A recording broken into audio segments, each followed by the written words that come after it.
Desde la Ciudad de México para el mundo, News Canal Multimedia Radio.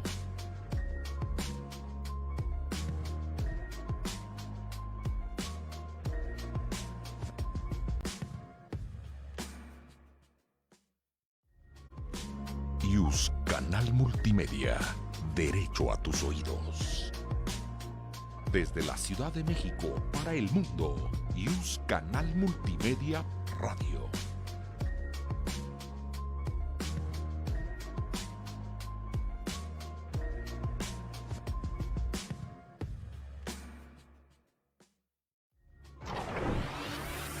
News Canal Multimedia presenta.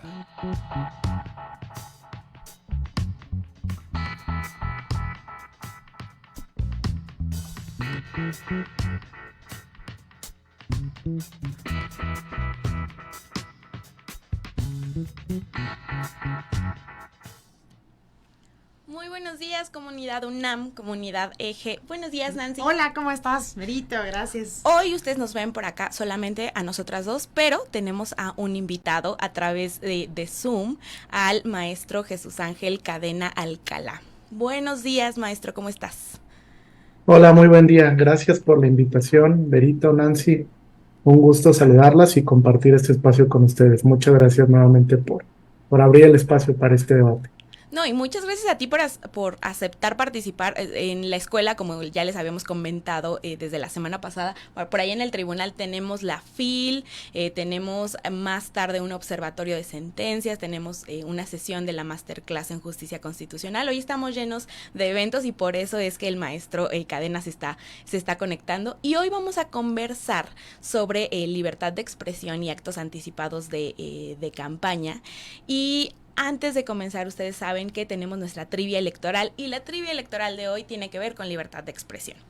Cuéntenos qué es lo que dice por ahí, de acuerdo con el Pacto Internacional de Derechos Civiles y Políticos, cómo sí puede restringirse o limitarse la libertad de expresión para proteger cuáles elementos. Échense un vistazo por ahí al pacto y quien lo conteste correctamente se va a poder llevar un ejemplar de estas memorias jurisprudenciales. Esta tiene que ver con materia de propaganda electoral. Está ahí pues un tanto relacionado. Claro. Y les comento que además aprovechando que tenemos por acá al maestro Jesús Cadena, la próxima semana en la Escuela Judicial Electoral vamos a estar presentando su libro el martes 26 de septiembre. La obra es La eficacia horizontal de los derechos fundamentales en el juicio de amparo en México. Y les invitamos a asistir a la Escuela Judicial. Recuerden, solo tienen que mandarnos un correo a eje@te.gov.mx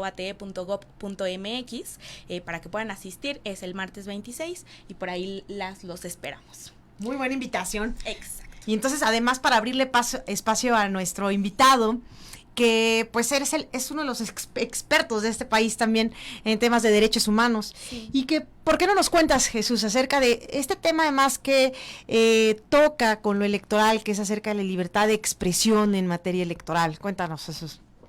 Sí, claro. Muchas gracias. Gracias por la promoción de la presentación del libro, se los agradezco bastante. Y bueno, creo que hoy este tema es bastante complejo, ¿no? Quisiera comenzar platicando con ustedes de una transición que es muy interesante para el uso de las redes sociales, a partir, ustedes recordarán, de la campaña del 2008 del entonces presidente Barack Obama. Creo que ahí hay un punto de quiebre en cómo se ejerce la libertad de expresión y qué impacto tienen las redes sociales para las campañas político-electorales y desde luego pues la estrategia que tienen los partidos y los candidatos al momento de postularse o de generar sus plataformas electorales políticas a través de estos mecanismos de difusión masiva. Ustedes recordarán la frase "Yes, we can", que hizo tan famoso la campaña de Barack Obama, que fíjense, tuvo una producción orgánica muy interesante. Barack Obama tuvo números impensables durante ese momento en plataformas como MySpace, como Facebook, como Twitter, donde con el mismo impulso de la gente, pues buscó ir posicionando, pues primero ciertos compromisos de campaña, ciertos compromisos que iba a tener si él llegaba a la presidencia de los Estados Unidos, y desde luego también buscó generar la recaudación de fondos a través de las plataformas digitales. Esto desde luego pues es un tema distinto para el sistema jurídico mexicano, porque ustedes saben que el tema del presupuesto para las campañas electorales en el sector privado pues está limitado, tiene ciertas reglas o ciertas restricciones legales que no operan en el sistema jurídico norteamericano. Pero lo interesante es cómo a través de estos mecanismos de difusión masiva se pudo ir posicionando y buscando desde luego que la gente conociera cuáles eran las estrategias electorales que tenía en ese momento, y desde luego informar a la gente qué es lo que él iba a llegar a hacer cuando fuera presidente en los Estados Unidos. Entonces me parece que hay un punto de quiebra ahí interesante, porque fue la primera vez que masivamente se empezaron a utilizar estas plataformas digitales. Ahora, ¿cómo se vincula esto con la libertad de expresión? Yo siempre he sostenido que hay tres dimensiones de la libertad de expresión. Una dimensión que es de carácter individual, que es la que te posibilita para hablar, escribir, difundir ideas que son propias, que tienen una cobertura constitucional, una cobertura convencional también. Un enfoque de la libertad de expresión que es social, que es la que te permite el intercambio de ideas a través de medios de comunicación que tradicionalmente pues era la radio, la televisión, algunos otros espacios que servían para compartir ese tipo de impresiones, y hoy en día pues las redes sociales, ¿no? Que es, digamos, el principal instrumento o la principal herramienta para comunicarnos. Pero hay otra, a propósito de lo que nos llama el día de hoy, que es la libertad de expresión en la cancha de la política o de lo político, que tiene tintes diferentes, porque incluso la propia Sala Superior ha establecido que durante los procesos electorales el uso de la libertad de expresión se potencializa, es decir, te permite un debate mucho más álgido, más fuerte, incluso puede llegar a ser antisonante o puede llegar a incomodar a ciertos actores políticos, y digamos puede haber un uso racional de esa libre expresión que se tiene ya en la cancha de un proceso electoral, que pues ustedes lo saben, ¿no? Es regularmente un proceso de tensión, donde ahorita lo estamos viviendo incluso en este proceso que recientemente comenzó, donde vemos esta tensión, ¿no? Entre los agentes, noticias del Frente Amplio, noticias del partido político Morena, donde pues las que se van posicionando como posibles precandidatas, pues van a ir tomando cierta, digamos, contornos como delicados del uso de la libertad de expresión.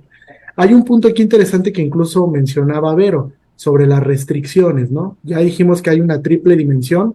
Ahora, ¿cómo operan las restricciones? Yo les diría, pues de entrada hay varios estándares, pero el estándar, digamos, que se ocupa constitucional y desde la perspectiva del derecho internacional de los derechos humanos, es que no pueden existir restricciones previas. Este es un tema bastante interesante, porque la Corte Interamericana ha discutido en un caso muy sonado, muy interesante, Olmedo Bustos contra Chile, que no pueden existir restricciones previas como la censura previa.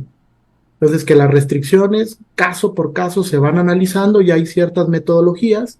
En el tribunal hemos utilizado el test de proporcionalidad, por ejemplo, para analizar si alguna restricción es válida para limitar la libertad de expresión. La Corte Mexicana ocupa un estándar que se llama de real malicia, para ver si la información es veraz, si la información es relevante para el público, si no es fake news, por ejemplo, ahora que estamos cargados de fake news en las redes sociales.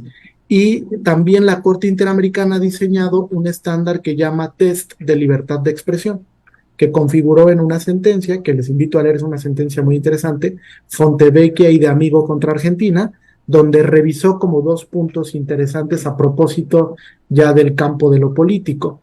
La primera, pues que la información realmente tenga un sustento científico, es decir, que la persona que difunda la información desde lo social o en un proceso electoral se documente, ¿no?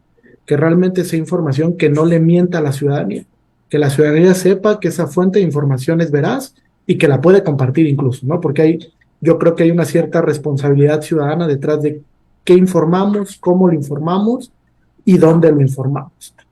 Y el otro punto es que la información sea de trascendencia nacional, que es donde analizamos pues si realmente a la ciudadanía le le compete, le interesa conocer de cierta información o esa información irrelevante. Porque hoy creo que las redes sociales también han provocado eso, que nos llenemos de cierta información que es poco relevante, porque es poco atractiva.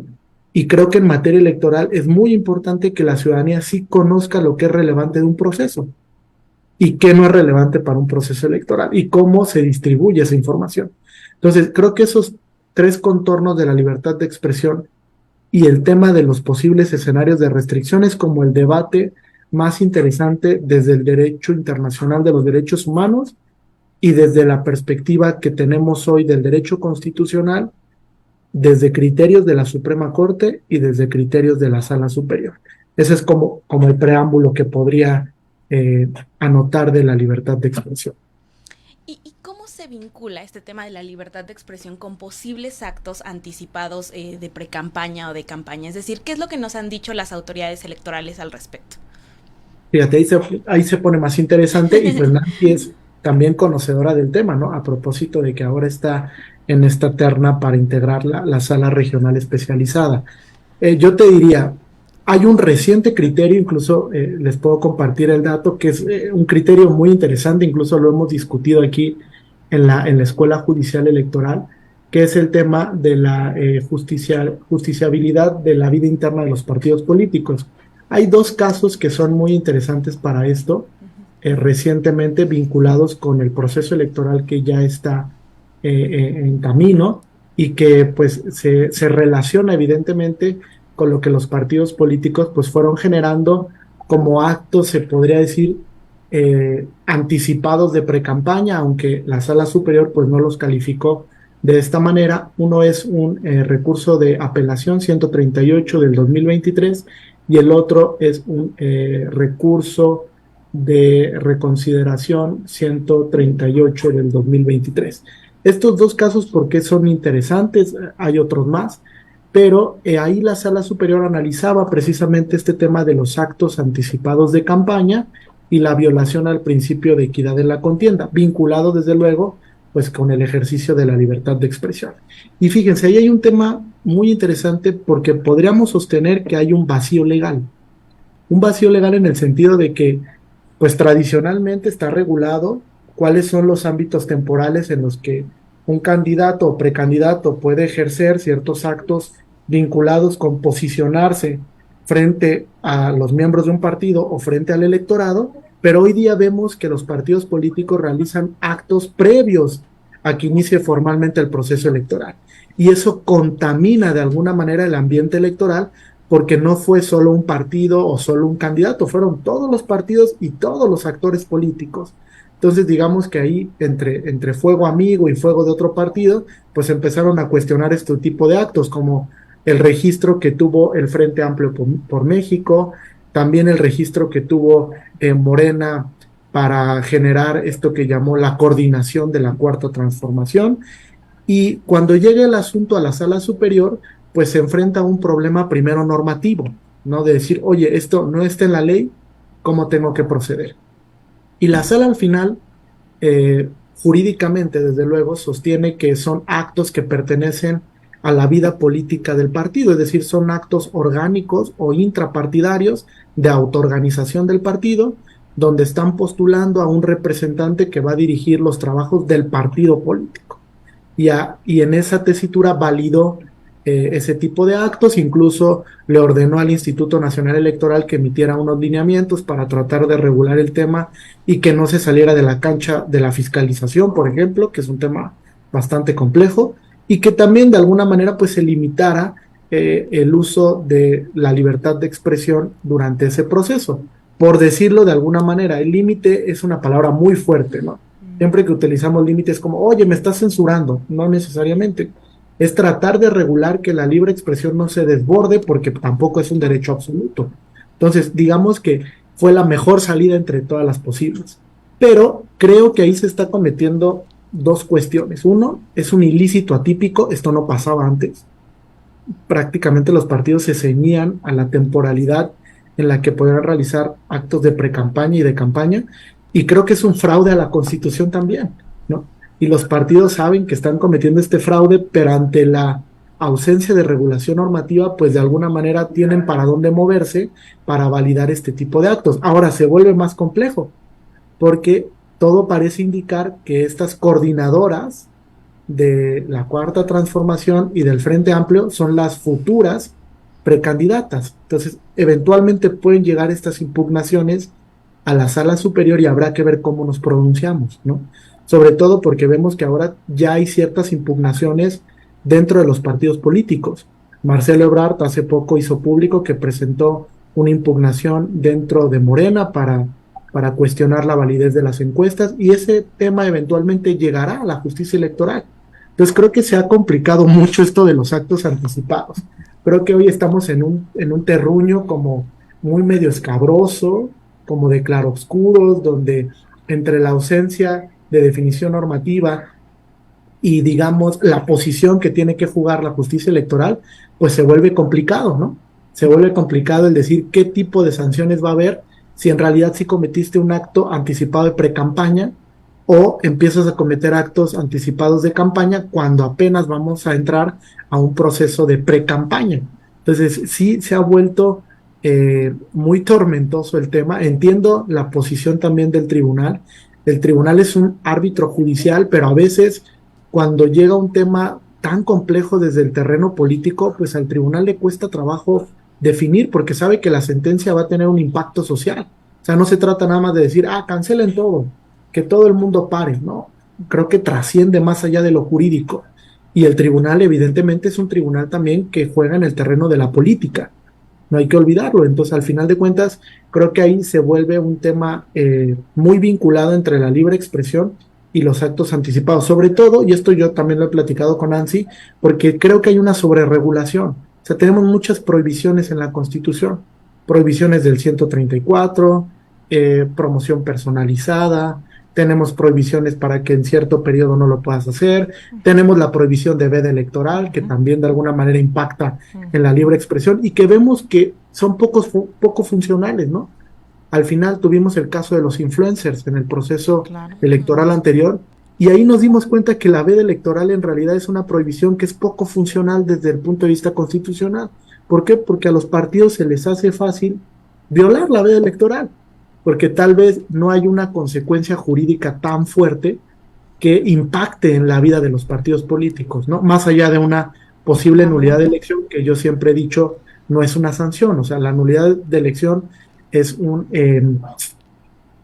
estándar de validez que revisa la justicia electoral para establecer cuándo se respetaron los cauces constitucionales, convencionales y cuándo no, pero per se no es una sanción para el partido. Es una consecuencia de generar violaciones a principios, de no respetar las reglas electorales, etcétera. Pero creo que habría que repensar ese modelo de prohibiciones que tenemos para el uso de la libre expresión.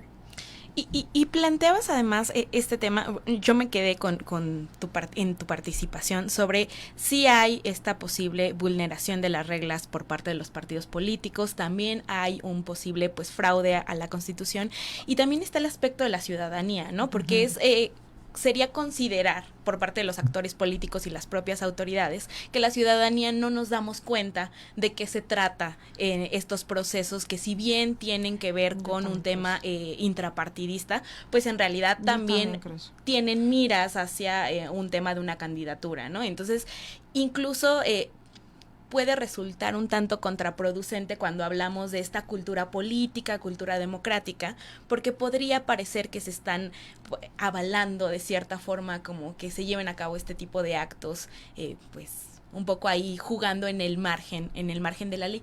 Y ya hemos platicado en este programa que de hecho la reforma pasada sí definía, ¿no?, el tema de los actos. Los acotaba, ¿no?, a los iniciados en el proceso electoral. O sea, sí marcaba que todo lo que fuera anterior no tenía nada que ver, solo era parte del proceso electoral.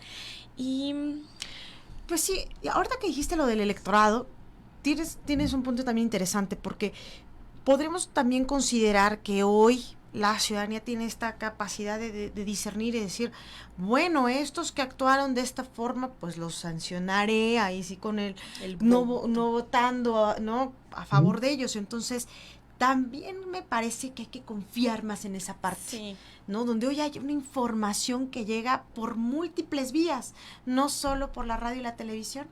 Entonces todos pudimos ver esta estrategia, ¿no? Donde veíamos pues autobuses, bardas espectaculares, y quizá pues la propia gente sea la que a través de eso diga, no me gusta esta forma de haber organizado un proceso interno, ¿no? Donde estaban escogiendo a un líder partidista, y opten por otras opciones, ¿no? Ujú. Pero creo que esa debería ser la vía, me parece también, no sé qué opinas, Jesús, de dejarle también esa responsabilidad a la ciudadanía.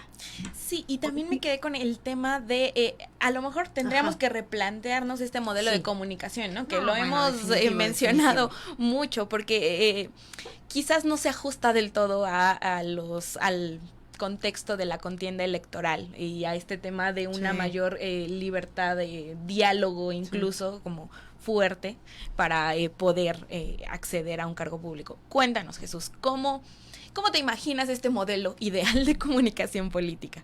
Híjole, es muy complejo. Primero, respecto a la pregunta que nos hacía Nancy, yo estoy de acuerdo. Creo que debe de existir una cultura de la legalidad y una cultura democrática, sensibilizar a la ciudadanía de que también le toca jugar un papel importante en este rubro, ¿no? El estar informado, qué están haciendo los partidos, qué hacen las y los candidatos, cómo sanciono ciudadanamente a un candidato que actúa pues de manera ilegal, ¿no? O que no respeta la ley o no respeta la Constitución. Me parece que también ahí hay una ausencia de compromiso ciudadano. ¿Por qué? Porque el ejercicio de los derechos políticos, como su nombre lo indica, pues es optativo, es disponible. El ciudadano decide si lo ejerce o no, no es un deber per se. Incluso en el sistema interamericano se ha establecido desde varios precedentes a la ciudadanía no se le puede obligar a estar informada o a participar dentro de un proceso democrático. La ciudadanía pues tiene un compromiso, digamos, de civilidad, un compromiso democrático de participar en el proceso. Entonces creo que sería interesante, ¿no? Que la ciudadanía empiece a decir, oye, pues no voy a votar por tal candidato porque veo que no respeta la ley, más allá de lo que se pueda resolver institucionalmente. En cuanto al modelo, híjole, es muy complejo, ¿no?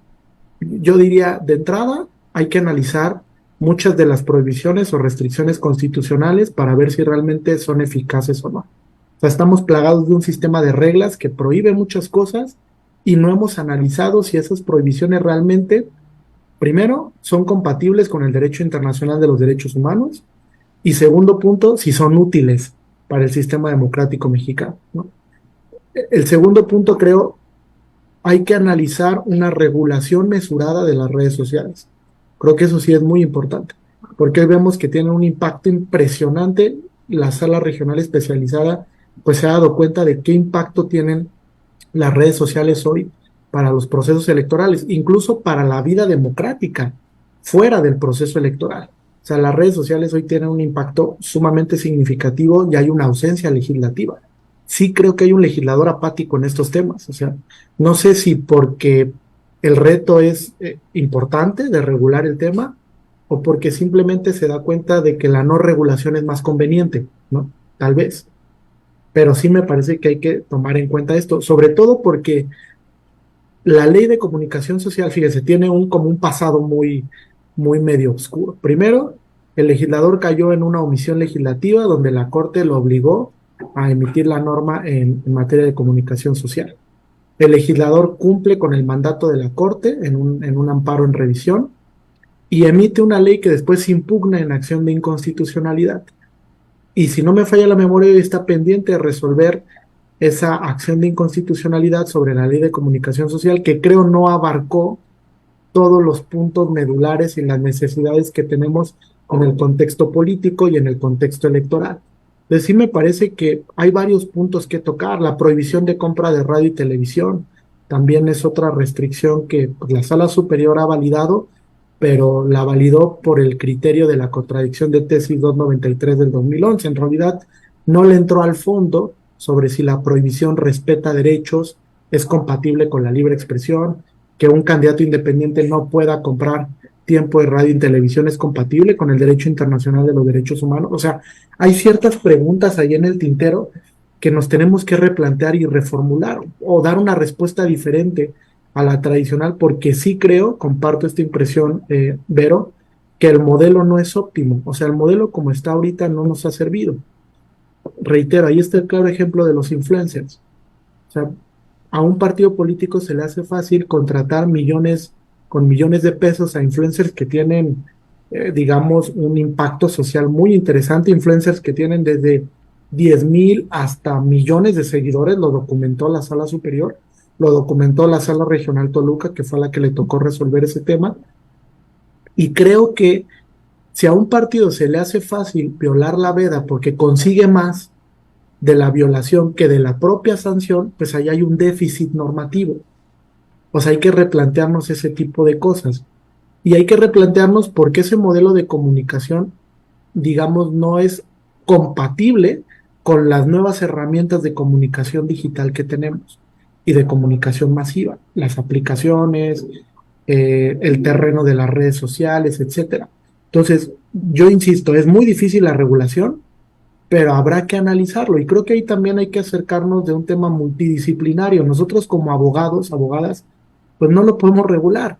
Hay que acercarnos a la gente que es experta en los temas de redes sociales, de comunicación digital, etcétera, para que asesore en una regulación óptima, que no viole la libertad de expresión, digamos, bajo restricciones que puedan ser indebidas, pero que también atienda al contexto que estamos viviendo actualmente.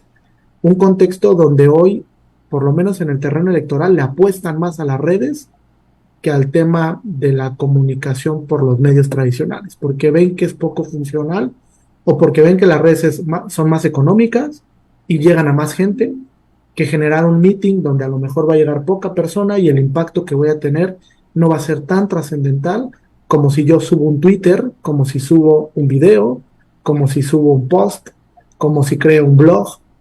Creo que eso nos ha costado trabajo porque también llegó como muy de impacto, ¿no? O sea, llegó la pandemia y llegó todo eso y no estábamos listos para tratar el tema. Entonces, creo que estamos en un buen tiempo para empezar a sensibilizar sobre este tema. Hoy, la Sala Regional Especializada pues tiene un número muy importante de impugnaciones sobre este tema, pues precisamente porque los actores políticos no respetan el espacio de las plataformas de comunicación político-electorales y también porque creo que hay muchas restricciones que son absurdas. Entonces, pues replantemos el tema del modelo, ¿no? En la Escuela Judicial hemos hecho varios ejercicios para tratar de replantear el modelo de comunicación. Incluso tenemos un diplomado en tema de comunicación social y comunicación política. Entonces, pues creo que sería reflexivo que hoy día el legislador pues se anime a regular este tema, ¿no? Bueno, es que estábamos viendo Berito y yo que desafortunadamente se nos está acabando el tiempo, ¿verdad, Berito? Sí, porque como les comentábamos, están por iniciar otras actividades por allá desde la Escuela Judicial Electoral. Jesús, muchas gracias por habernos acompañado el día de hoy. ¿Quisieras compartirnos algunas conclusiones de este tema? Más que conclusiones, algunos apuntes finales, porque sabemos que vamos a seguir conversando sobre el tema. Claro, no, muchas gracias a ustedes, gracias por la invitación, felicidades por el espacio.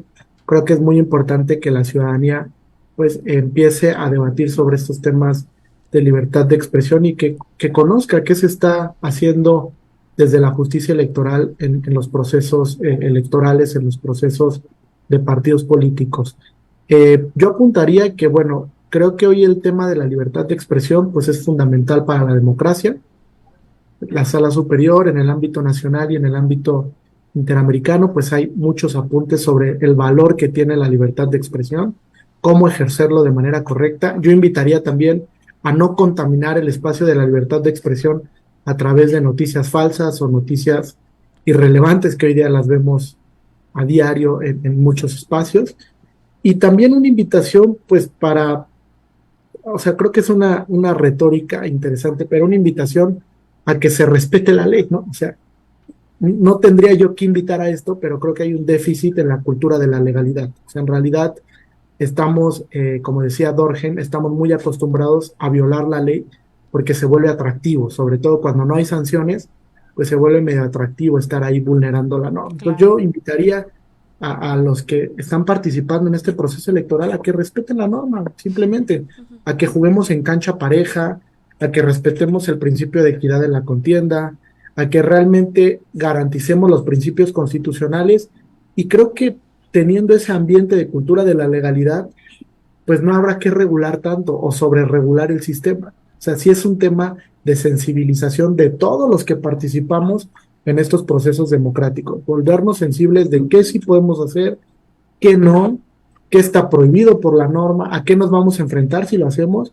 porque pues la Sala Superior ha tomado una postura interesante en el tema, ¿eh? No hace poco canceló 2 precandidaturas por no respetar la norma en temas de fiscalización, y eso pues podría pasar también en el tema de los actos anticipados o anticipadísimos que ahora dicen de precampaña y un uso no legítimo de la libertad de expresión. Entonces, pues creo que la cultura de la legalidad es lo que nos va a ayudar a todos los que participamos y animar a la ciudadanía, ¿no? A que se informe, a que cuando vaya a votar, ya no estamos tan lejos de la jornada, cuando vaya a votar lo haga de manera consciente, ¿no?